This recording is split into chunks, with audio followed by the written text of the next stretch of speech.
were here, the first one is filtration. So this is going from the glomerulus into that Bowman's capsule, into that space. And that had the mixing of the vascular component to the tubule component. Then the next one we covered was reabsorption. So this is vital ions that our body needs. So sodium and water being the predominant ones. However, chloride, urea, glucose are all going to be important ones as well. So now the last stage is secretion, and secretion is going to be the reverse of reabsorption. So the kidney tubules can selectively add some substances to the formation of urine. And so these are especially of things we don't need that are considered toxic for our body. All right, so most important one. So first one is hydrogen.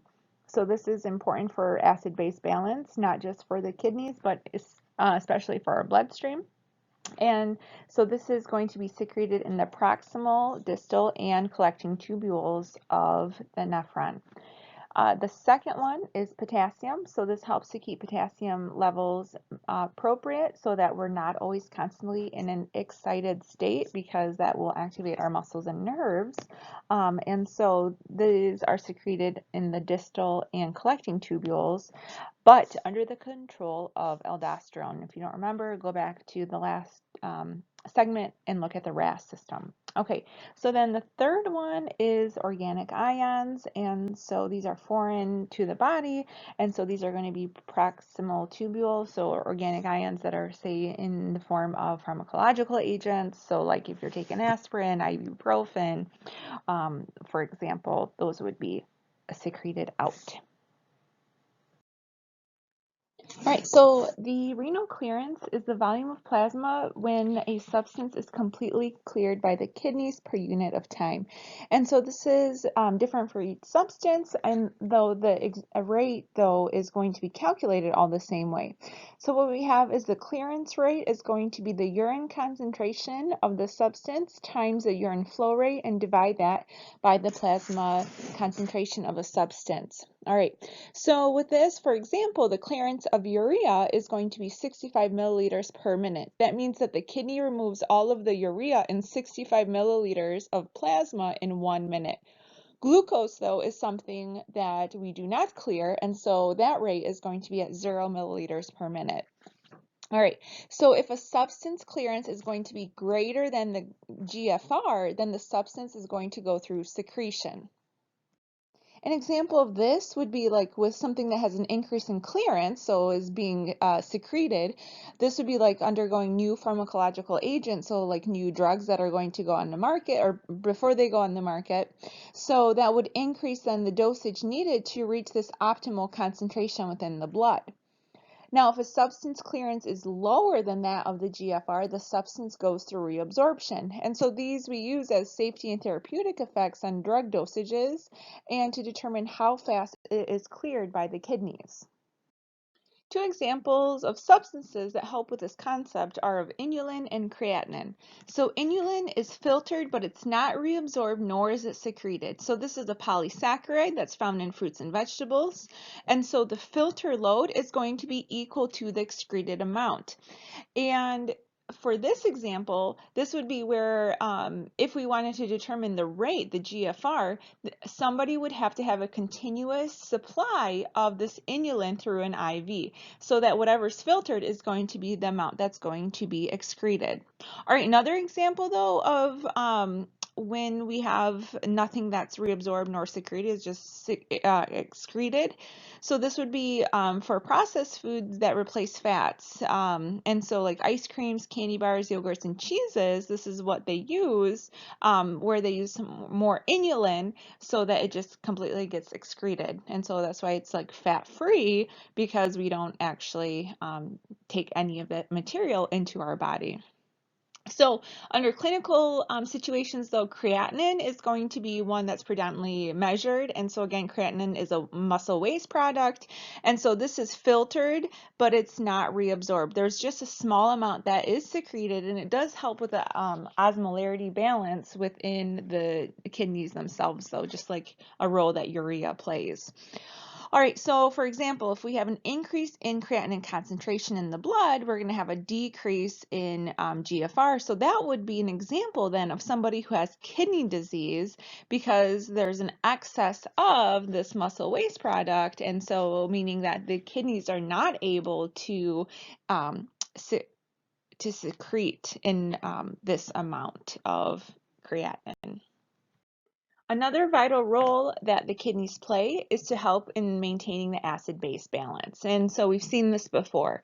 So this helps by reabsorbing bicarbonate and then secreting hydrogen ions. So that is why then our urine tends to be a little bit more acidic, is because we're excreting more of the hydrogen ions that are free floating.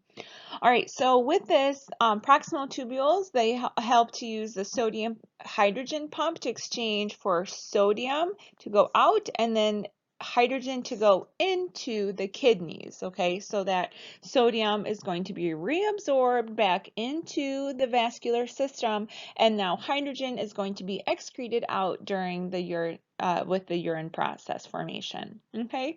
So, what we have then is that, again, we have hydrogen ions. These are going to be excreted versus then bicarbonate ions. These are going to be reabsorbed.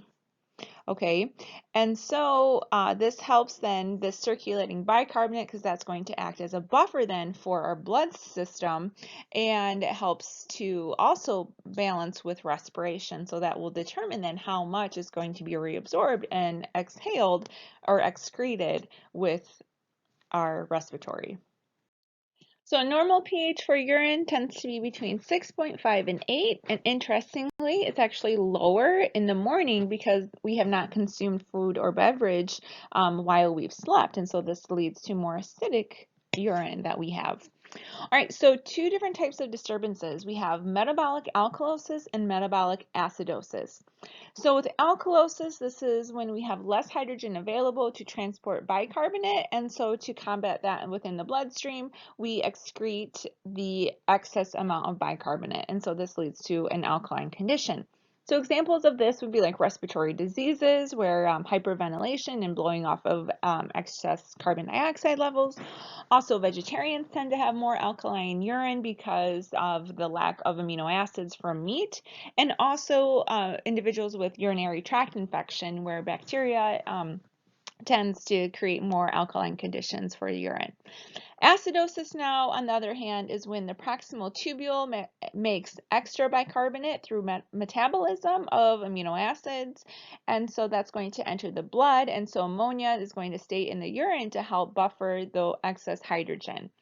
And examples of metabolic acidosis when we have acidic conditions within our urine are with starvation, dehydration, excess diarrhea, and then also uncontrolled diabetes. And so this helps with then, or no, doesn't help with anything.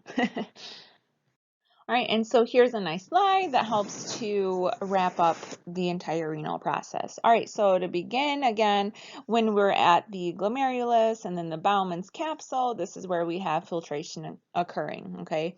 And so then we'll start getting reabsorption and secretion, where here we have secretion of some drugs and poisons and hydrogen ions already being secreted at the proximal tubule, and then a majority of reabsorption occurring within the proximal tubule of sodium and chloride, bicarbonate, and water. Also, if there's any glucose or amino acids that have exited out. All right, so then within, remember, the loop of Henle, then what we have are the concurrent multiplier system. And so when we're in the descending limb, what we have is reabsorption of water. So that's going to start concentrating our urine. Whereas with the ascending limb, what we are reabsorbing then are sodium and chloride, which are going to now start the dilution of that urine.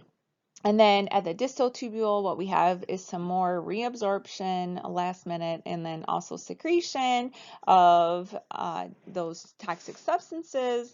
And then in the collecting duct, aldosterone. So, or antidiuretic hormone, ADH, this is going to be important for that reabsorption of water. And so about 15% is going to occur here due to those aquaporins. And whatever is left is going to be excreted as urine.